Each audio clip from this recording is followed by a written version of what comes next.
दोस्तों, अरावली पर्वतमाला भारत के लिए एक ऐसी दीवार का कार्य करती आई है जिसने मध्य और पूर्व भारत को रेगिस्तान बनने से रोका है। बंगाल की खाड़ी से आने वाली मानसूनी हवाएं इसी पर्वतमाला से टकराकर ऊपर उठती हैं और बादल बनकर बरस जाती हैं।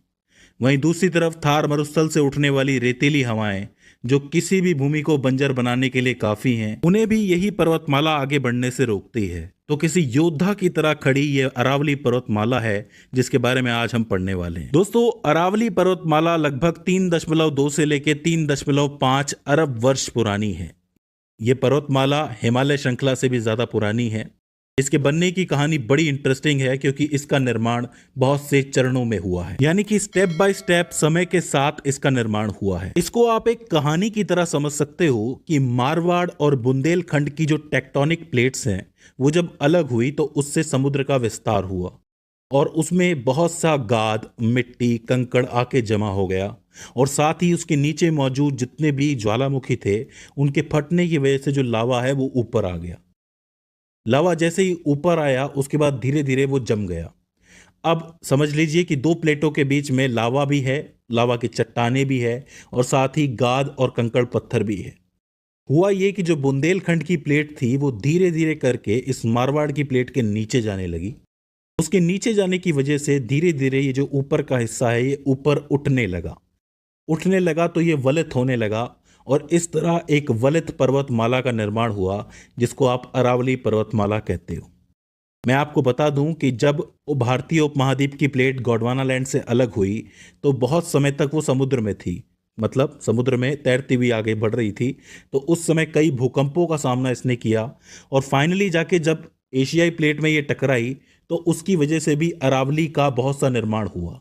तो आप ये कह सकते हो कि कोई एक चरण नहीं है, बहुत से चरणों में इसका निर्माण हुआ है। अगर वर्तमान स्थिति की बात करें तो ये पर्वतमाला दिल्ली, हरियाणा, राजस्थान और गुजरात में लगभग 670 से लेके 750 किलोमीटर तक फैली हुई है। अगर आप इसकी पूरी दिशा देखोगे तो ये उत्तर पूर्व से दक्षिण पश्चिम तक फैली हुई है और इसकी औसत ऊंचाई लगभग 970 मीटर है।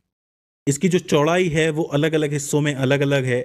10 किलोमीटर से लेके 120 किलोमीटर तक चौड़ी ये हो सकती है। इसका सबसे ऊंचा शिखर गुरु शिखर है जो कि गुरु दत्तात्रेय के नाम पे रखा गया था। इसकी ऊंचाई लगभग 1722 मीटर है और ये गुरु शिखर जो है वो आबू क्षेत्र में आता है, जहां माउंट आबू भी आता है जो कि एक हिल स्टेशन है बहुत ही ज्यादा फेमस। इसके अलावा अगर अन्य चोटियों की बात की जाए तो यहाँ पे आपको जरगा चोटी मिलेगी जो कि 1431 मीटर ऊंची है।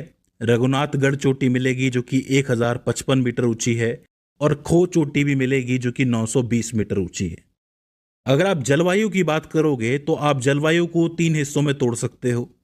सबसे पहले उत्तरी अरावली की बात करें जो कि दिल्ली और हरियाणा में है तो यहाँ की जलवायु आर्द्र उपोष्ण कटिबंधीय है, यानी कि यहाँ पे गर्मी में बहुत गर्मी पड़ती है, मतलब 45-50 डिग्री तक भी पारा चला जाता है।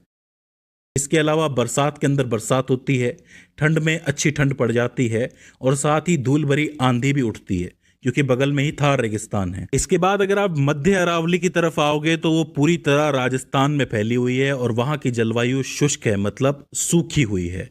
और आखिर में आप दक्षिणी अरावली की तरफ आओगे तो वो गुजरात में फैली हुई है और वहाँ की जलवायु उष्णकटिबंधीय आर्द्र शुष्क है, मतलब यहाँ पे थोड़ी बहुत वर्षा तो होती है लेकिन ज़्यादातर ये एरिया जो है वो गर्म रहता है। तो इसे आपको याद रखना है। तो 3 तरीके से जलवायु बढ़ जाएगी।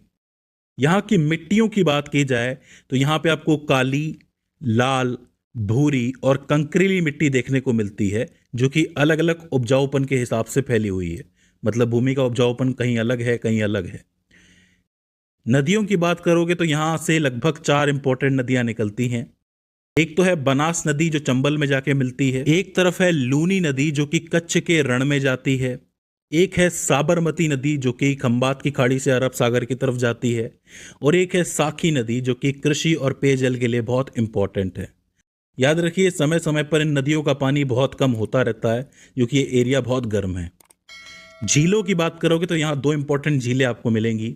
एक है नक्की झील जो कि 1200 मीटर की ऊंचाई पर है, मीठे पानी की झील है, जरूरी मानी जाती है।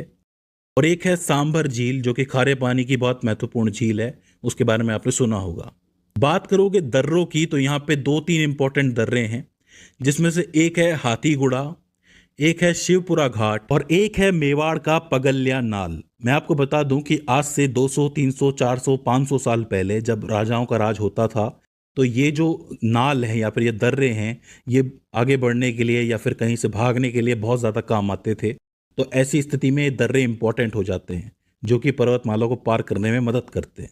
बात करोगे खनिजों की तो राजस्थान के 90% खनिज जो हैं वो अरावली में ही पाए जाते हैं, जैसे कि तांबा, जस्ता, सीसा, संगमरमर, ग्रेनाइट, पन्ना और गार्नेट। तो ये चीज़ आपको याद रखनी है, इंपॉर्टेंट खनिज है। संगमरमर बहुत ही इंपॉर्टेंट है क्योंकि ताजमहल के अंदर भी इसका इस्तेमाल हुआ था, तो ज़रूरी माना जाता है। बात करें यहाँ पे उगने वाली वनस्पतियों के बारे में तो आपको पता है कि यहाँ पे गर्मी बहुत होती है, पानी बहुत कम होता है। तो ऐसे में यहाँ पे शुष्क पर्णपाती वन पाए जाते हैं। अब ये पर्णपाती वन क्या होता है? देखो, ऐसे पौधे भी होते हैं जो गर्म जगहों पे गर्म मौसम में पनपते हैं। अब उन्हें ये बात पता होती है कि भाई पत्ते लगे होंगे तो पत्ते ज़्यादा पानी मांगेंगे और पानी जो है भाप बन के उड़ जाएगा। ऐसे में जो पेड़ पौधे होते हैं वो अपने पत्ते गिरा देते हैं। तो ऐसे पेड़ पौधों को आप पर्णपाती कहते हो। तो ये पर्णपाती कहाँ पाए जाते हैं? अरावली के अंदर, गर्म हिस्से के अंदर पाए जाते हैं। इसके अलावा यहाँ पे आपको झाड़ियां भी मिलेंगी और औषधीय पौधे भी मिलेंगे। अगर वन्य जीवों की बात की जाए तो तेंदुआ, सुनहरा सिहार, लकड़बग्गा और कुछ एक ऐसी प्रजातियां हैं जो लगभग विलुप्त होने की कगार पे हैं, वो यहाँ पाई जाती हैं। तो अपने आप में आज भी बहुत इंपॉर्टेंट है वन्य जीवों के लिए। इसके बाद बात करें भूवैज्ञानिक परिवर्तनों के बारे में जो कि अरावली पर्वत श्रृंखला ने झेला है, तो उसमें आता है घिसाव का प्रभाव। ये बहुत ही इंपॉर्टेंट है। लाखों सालों में मृदा अपवर्तन की वजह से अरावली की जो ऊंचाई है वो बहुत कम रह गई है। ऐसा माना जाता है, भूवैज्ञानिक तौर पर ऐसा खोज की गई है कि इसकी लंबाई भी कभी हिमालय की तरह हजारों मीटर में रही थी, जो कि अब बहुत ही कम रह गई है। साथ ही यहाँ लगातार अवैध खनन भी होते आए हैं, वनों की कटाई होती आई है, शहरीकरण होता आया है। इसकी वजह से यहाँ का पारिस्थितिक तंत्र बिल्कुल ही खत्म हो गया है।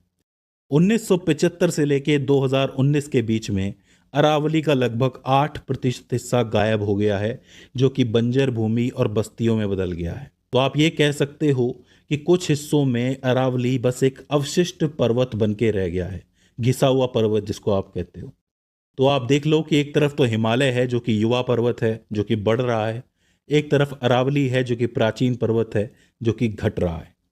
एक ध्यान देने वाली बात यह है कि उदयपुर, भीलवाड़ा और अजमेर जैसी घाटियां जो हैं वो लाखों साल के मृदा अपरदन के बाद यहाँ पे बसी हैं। तो मतलब अरावली पर्वतमाला के घिसने की वजह से उदयपुर, भीलवाड़ा और अजमेर जैसी जगह जो है वो एग्जिस्टेंस में आई है। पर एक इंपॉर्टेंट चीज है जिसकी चिंता अब हमें खाने लगी है, वो ये है कि जैसे जैसे ये अवैध खनन बढ़ता जा रहा है उसकी वजह से अरावली की ऊंचाई धीरे धीरे बहुत ज़्यादा कम होती जा रही है।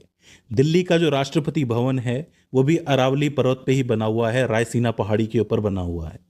सोचने वाली बात है कि अगर ये पर्वत श्रृंखला धीरे धीरे पूरी तरह घिस गई, इसका खनन कर डाला, तो मध्य और पूर्वी भारत के अंदर बारिश नहीं हो पाएगी क्योंकि हवाएं रुकेंगी नहीं और हवाएं सीधी निकल जाएंगी। दूसरी तरफ से थार रेगिस्तान की जो गर्म हवाएं हैं, खासकर रेत वाली हवा, वो वैसे ही अपनी चादर ओढ़ देगी। तो इस वजह से बंजर होने का खतरा बढ़ जाएगा। तो इसका मतलब ये जो पर्वतमाला है इसका संरक्षण फिलहाल बहुत ज़रूरी है, अन्यथा पूरा मध्य भारत और पूर्वी भारत इसको भुगतेगा। तो अब तक तो ये दीवार योद्धा की तरह खड़ी रही है, अब हमारा लक्ष्य है, हमारा कर्तव्य है कि हम इसको बचाएं। तो इसकी राह में हमें कदम उठाने की ज़रूरत है। तो दोस्तों, मुझे उम्मीद है कि आपको अरावली पर्वतमाला समझ में आई होगी और इस वीडियो से आपने कुछ ना कुछ नया ज़रूर सीखा होगा। इसके बाद भी इसके अंदर आपको कोई क्वेरी आती है, कोई दिक्कत आती है, तो आप हमें कमेंट सेक्शंस के अंदर बता सकते हैं। तो दोस्तों, आज की इस वीडियो में बस इतना ही। सी यू इन द नेक्स्ट।